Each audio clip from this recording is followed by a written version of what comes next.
সবকিছু সমন্বয় ছিল। আজকের যে মডার্ন জগতে এসেছি আমরা আরো এগিয়ে যাব সামনে, যদি আমরা নীতি নৈতিকতা আদর্শহীন এক শিক্ষা ব্যবস্থা যেটা চলমান আছে উৎকর্ষতা সাধন করতে তা দিয়েছে। একই সঙ্গে ইসলামী শিক্ষা মানবতার বিকাশে সাহায্য করে, আমাদের স্রষ্টা এবং সৃষ্টির মধ্যে সম্পর্ক গড়ে দিতে সাহায্য করে। এজন্যই আজ থেকে 1000 বছর আগে যে ইসলামিক এবং আধুনিক শিক্ষার সমন্বয়ে এক সমন্বিত শিক্ষা ব্যবস্থা মধ্যপ্রাচ্যের দেশগুলোতে এবং আন্দালুসিয়ায় প্রভাব বিস্তার করেছিল। সেজন্য আমরা দেখি যে ইতিহাস ঘাটলে Granada, Malaga, Cordoba, Seville, Baghdad, Carthage, এমনকি দিল্লি, সব মুসলিম সালতানাতের যেসব দেশগুলো ছিল, ইস্তাম্বুল যখন অটোমানরা আসে তখন ইসলামের শিক্ষার সঙ্গে তৎকালীন আধুনিক শিক্ষার সমন্বয়ে এক সমন্বিত শিক্ষা ব্যবস্থা তারা গড়ে তোলে।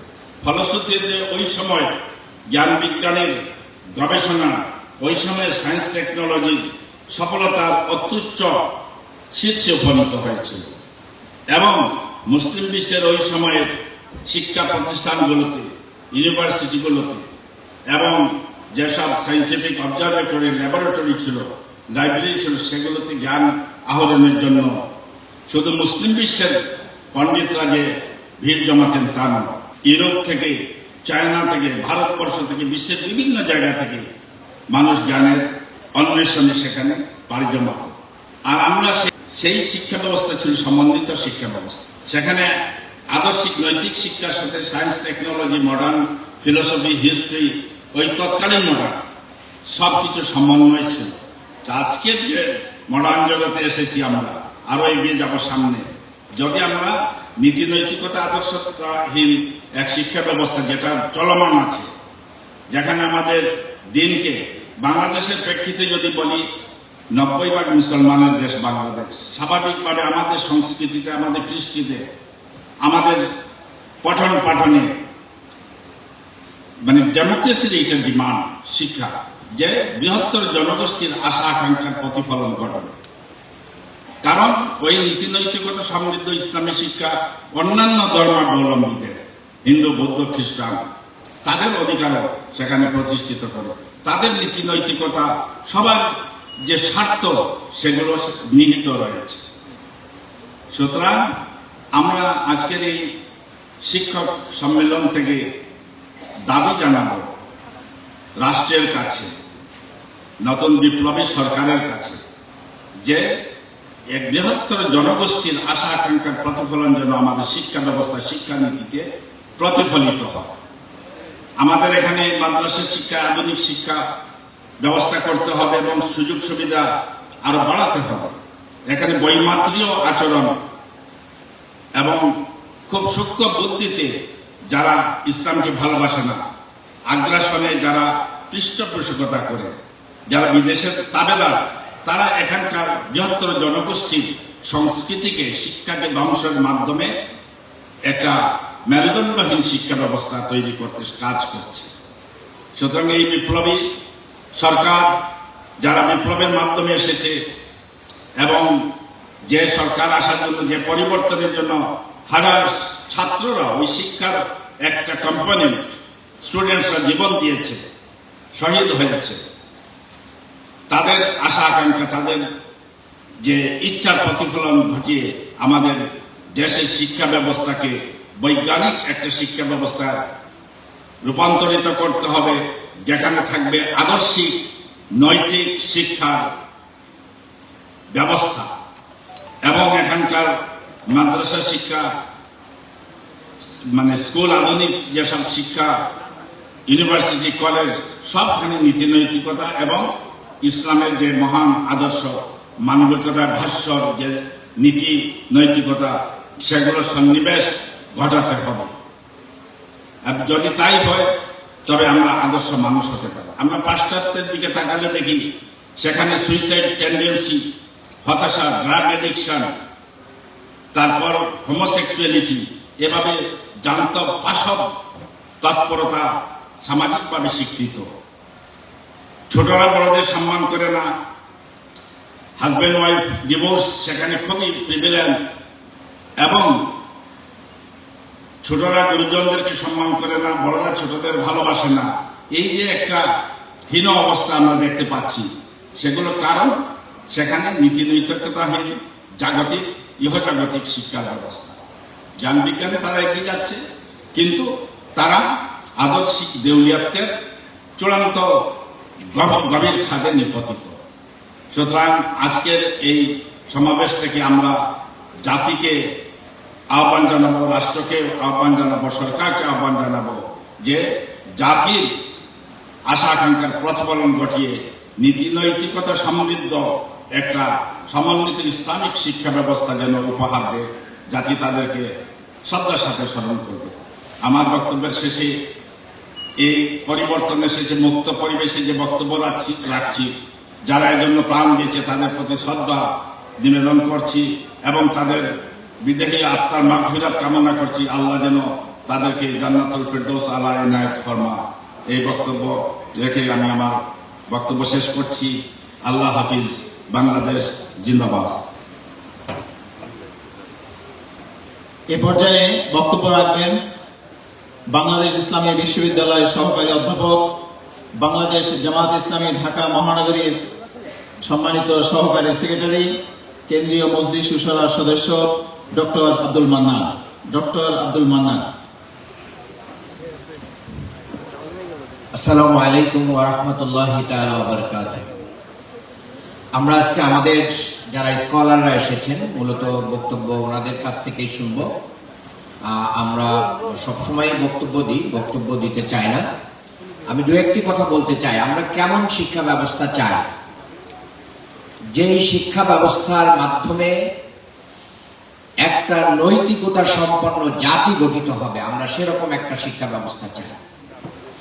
যেই শিক্ষা ব্যবস্থায় কোনো দুর্নীতিবাজ তৈরি হবে না, যেই শিক্ষা ব্যবস্থায় কোনো লম্পট তৈরি হবে না, যেই শিক্ষা ব্যবস্থায় কোনো ধর্ষক তৈরি হবে না, যেই শিক্ষা ব্যবস্থা মালিকের মতন ধর্ষণের সেঞ্চুরিকারী কোনো মানুষ তৈরি করবে না, যেই শিক্ষা ব্যবস্থা একজন সেনা অফিসার থেকে শুরু করে নিয়ে বিভিন্ন অফিসারের বাড়িতে বাড়িতে কোটি কোটি টাকার বস্তা খুঁজে পাওয়া যাবে না। আমরা এমন শিক্ষা ব্যবস্থা চাই যে শিক্ষা ব্যবস্থা মানুষের ইহকালীন এবং পরকালীন মুক্তি সাধনে সক্ষম। আমরা সেরকম একটা শিক্ষা ব্যবস্থা চাই। আমরা ইন্ডিয়ামুখী শিক্ষা ব্যবস্থা চাই না। আমরা ইন্ডিয়ার অপসংস্কৃতিতে ভরপুর বইগুলো আমরা চাই না। এগুলোকে দ্রুত পরিবর্তন করতে হবে। বিশ্ববিদ্যালয় থেকে শুরু করে নিয়ে কলেজ, স্কুল, মাদ্রাসার সকল জায়গায় আমাদের সেই সমস্ত বই তৈরি করা হয়েছে, সিলেবাস তৈরি করা হয়েছে, কারিকুলাম তৈরি করা হয়েছে, এটা কাদের ফর্মুলায় তৈরি করা হয়েছে আমার সামনে যারা বসে আছেন তারা ভালো করেই জানেন। আমরা বলতে চাই, এই বৈষম্য বিরোধী আন্দোলনের ছাত্ররা যারা তাজা রক্ত দিয়ে এই বাংলার জমিনকে উর্বর করেছে, তাদের রক্তের সাথে যদি আমরা বেঈমানি করি তাহলে আমাদের কিন্তু জবাবদিহি করতে হবে। কাজেই আগের মতন কোন শিক্ষা ব্যবস্থা এই ছাত্ররা চায় নাই, সেকুলার শিক্ষা ব্যবস্থা চায় নাই। কাজেই আমাদেরকে একটা নতুন শিক্ষা ব্যবস্থা উপহার দিতে হবে, যে শিক্ষা ব্যবস্থা আধুনিক হবে, যুগ উপযোগী হবে, কোরআন সুন্নাহর ভিত্তি থাকবে, একদল সৎ মানুষ তৈরি করবে, মানুষের মতন মানুষ তৈরি করবে। যে শিক্ষা ব্যবস্থা পিতা এবং পুত্র তার মাকে একসাথে নিয়ে বসবাসের সুযোগ তৈরি করে দেবে, যে শিক্ষা ব্যবস্থা স্বামী স্ত্রীর সম্পর্ককে সুদৃঢ় করবে, যে শিক্ষা ব্যবস্থা সমাজের প্রতি দায়বদ্ধতা সৃষ্টি করবে, যে শিক্ষা ব্যবস্থা লুটপাট শিখাবে না, যে শিক্ষা ব্যবস্থা দুর্নীতি শিখাবে না, যে শিক্ষা ব্যবস্থার জন্য আমাদের শহীদ আব্দুল মালেক জীবন দিয়েছিলেন এই রেসকোর্স ময়দানে, আমরা সেই শিক্ষা ব্যবস্থা ফিরিয়ে আনতে চাই। কাজেই আজকে শিক্ষক সমাজকে সেই ভূমিকা পালন করতে হবে। সরকার যাই করুক না কেন, শিক্ষক হিসেবে আপনার কিন্তু সুযোগ আছে। কোমলমতি বাচ্চাদেরকে ক্লাসরুমে আপনি চাইলে কিন্তু অনেক কিছুই শিখাইতে পারেন। কাজেই শিক্ষকদেরও নৈতিকতার আদর্শে উজ্জীবিত হয়ে এগিয়ে আসতে হবে, ছাত্রদের কল্যাণে এগিয়ে আসতে হবে, তাহলে এই সম্মেলন সার্থক হবে। সবাইকে ধন্যবাদ। আল্লাহ হাফেজ। আসসালামু আলাইকুম ওয়া রাহমাতুল্লাহি ওয়া বারাকাতুহু।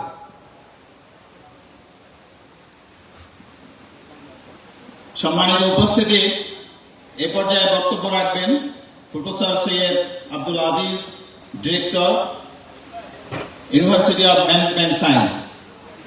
প্রফেসর সৈয়দ আব্দুল আজিজ।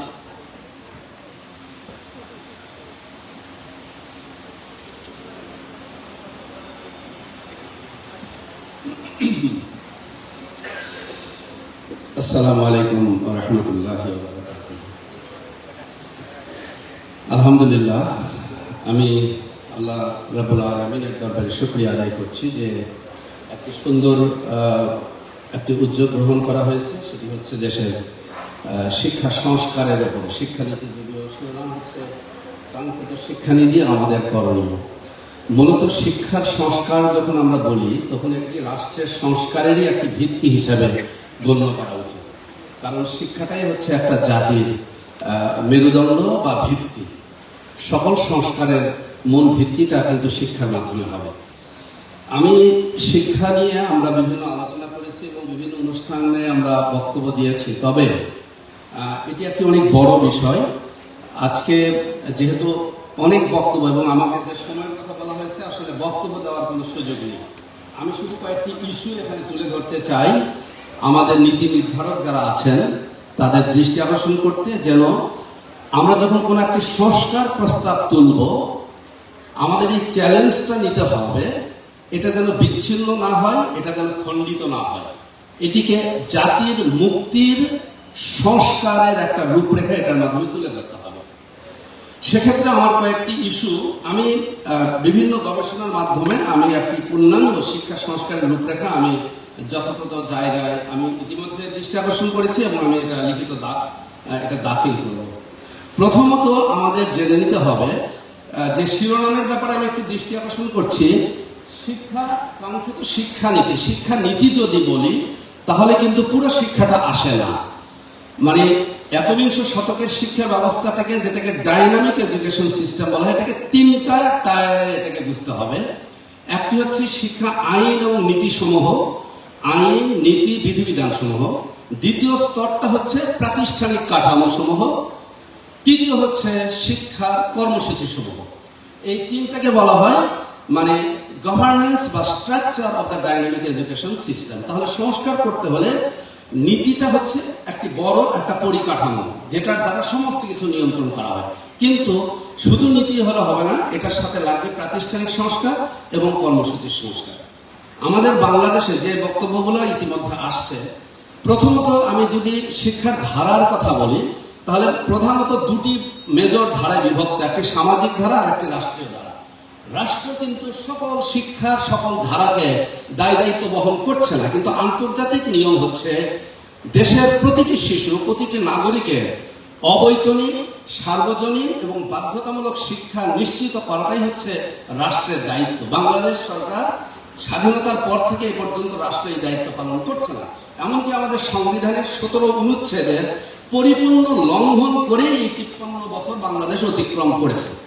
এবং সামাজিক ধারা যেটি, যেমন কওমি মাদ্রাসা সহ, যেটার কারিকুলাম এবং অনেক কিছুই, এবং আরো আছে ইংলিশ মিডিয়াম এবং কিন্ডারগার্টেন সহ আরো আছে, যে জিনিসগুলো কিন্তু শিক্ষার মূল যে জাতীয় কারিকুলামের অধিভুক্ত নয়। সুতরাং যখন আমরা সার্বজনীন কথাটা বলবো, সকলকে নিয়ে কথা বলবো, অন্তর্ভুক্তিমূলক কথা বলবো, তখন সকল শিক্ষার ধারাকে আমাদেরকে অ্যাড্রেস করতে হবে। আমি একটি পরিসংখ্যান দিলে গ্যাপটা বোঝা যাবে। সেটি হচ্ছে আমাদের শিশু জন্মগ্রহণ করে প্রায় 15 মিলিয়ন, কিন্তু প্রাথমিক শিক্ষা সব জায়গায় যোগ করে দেখা যায় প্রায় 1.5 কোটির মতো। 15 মিলিয়ন মানে 1.5 কোটির মতো, 1.5 কোটির মতো শিশুর কিন্তু এনরোলমেন্ট পাওয়া যায়। কিন্তু যখন আপনি এসএসসি উত্তীর্ণ দেখবেন, তখন কিন্তু এই সংখ্যাটা 22 লক্ষ, 23 লক্ষ, 20-22 লক্ষ, তার মানে 2.2 মিলিয়ন। তাহলে এই যে 15 মিলিয়ন থেকে 2.2 মিলিয়ন, তাহলে এই বাকিটা কোথায় গেল? এটা অনানুষ্ঠানিক ধারা। তাহলে এদের প্রতি কি রাষ্ট্রের দায়িত্ব আছে? আমাদের চিন্তা ভাবনা বলতে সমন্বিত করতে হবে। এটি একটি পরিসংখ্যান। দ্বিতীয় আর একটি পরিসংখ্যানের আমি ধাঁধা আপনাদেরকে বলি। বাংলাদেশের মানে পরিসংখ্যান নিয়ে একটা খুব ফানি একটা কৌতুক আছে, সেটি হচ্ছে মিথ্যা 3 প্রকার। একটা মিথ্যা, দ্বিতীয় স্তরের মিথ্যাকে বলা হয় ডাহা মিথ্যা, আর তৃতীয় জঘন্যতম মিথ্যাকে বলা হয় পরিসংখ্যান। বাংলাদেশের শিক্ষার পরিসংখ্যান দেখলে আমাদেরকে এটাই ভাবতে হবে, কারণ বাংলাদেশের আপনি যখন বলা হচ্ছে প্রতি বছর 2.2 মিলিয়ন শ্রমশক্তি আসতেছে, তাদের কর্মসংস্থান করতে হবে বিশ্ববিদ্যালয়কে, কলেজ, অন্যান্য জায়গাগুলোকে। আমার কথা হলো যে শিশু 15 মিলিয়ন শিশু আসে আর 2.2 মিলিয়নকে আমরা হিসাবে নেই, তাহলে বাকিগুলো যাবে কোথায়? এবং এজন্যই কিন্তু দেখা যায় শ্রমবাজারে বলা হচ্ছে 26 লক্ষ ভারতীয় কাজ করে, 5 লক্ষ শ্রীলঙ্কান শ্রমশক্তি কাজ করে। স্বয়ং অর্থমন্ত্রী সংসদে দাঁড়িয়ে বলেন যে প্রতি বছর সরকারি হিসেবে $10 বিলিয়ন US ডলার বাংলাদেশ থেকে চলে যায় শুধু এই বিদেশি কর্মীদের দ্বারা। বিশ্ববিদ্যালয় ব্যর্থ হচ্ছে। আমি শেষ করব, যেহেতু আমার সময়ের সীমাবদ্ধতা আছে, আমি অনুরোধ করব যে শিক্ষা সংস্কারের যখন বলবো, আমি আমাদের আদর্শিক দিক থেকে বলছি, যখন আমরা একটি সংস্কার প্রস্তাব দেব, আমাদের চ্যালেঞ্জ হচ্ছে বর্তমান যুগের চ্যালেঞ্জকে মোকাবেলা করে সর্বোত্তম সমাধানটা, রূপরেখাটা আমাদেরকে কিন্তু প্রদর্শন করতে হবে। এই চ্যালেঞ্জটা আমাদেরকেই নিতে হবে। আমরা জানি বাংলাদেশে কিন্তু অনেক অর্গানাইজেশন আছে, অনেক রাজনৈতিক দল আছে, জনগণের সাথে অনেক অঙ্গীকার আছে, কিন্তু সুনির্দিষ্ট রূপরেখা নেই। সুনির্দিষ্ট আমি অনুরোধ করব যে একটি পরিপূর্ণ, একটি অন্তর্ভুক্তিমূলক, একটি সার্বজনীন এবং সকল মানুষের একটি বিষয়, মাদ্রাসার বিষয়ে আমি সাম্প্রতিক ঢাকা বিশ্ববিদ্যালয়ের শিক্ষা বিষয়ক যে কয়টা সেমিনার আমি মোটামুটি সবগুলোতে অংশগ্রহণ করেছি, মাদ্রাসার কথাটা আসছে। মাদ্রাসা শিক্ষার মধ্যে কিন্তু উপনিবেশিক যে ধারাটা এখনো আমাদের রয়েছে, একটি ধারা সরকারের নিয়ন্ত্রণে আছে আর একটি ধারা নেই, সেটা নিয়ে সরকারের রাজনীতি আছে, কিন্তু সেটার প্রতি সরকারের কোনো দায়িত্ব নেই। এখন সময় আসছে রাষ্ট্র সংস্কারের সময়, শিক্ষার এই ধারাটাকে নিয়ে আসা। বিশেষ করে মাদ্রাসা শিক্ষার জন্য আমি একটি জিনিস বলবো আপনাদেরকে দেখতে, ভারতের যে শিক্ষানীতি হয়েছে সেখানে কিন্তু তৃতীয় ভাষার মর্যাদা দেওয়া হয়েছে ভারতের মতো রাষ্ট্রে আরবি ভাষাকে। কেন?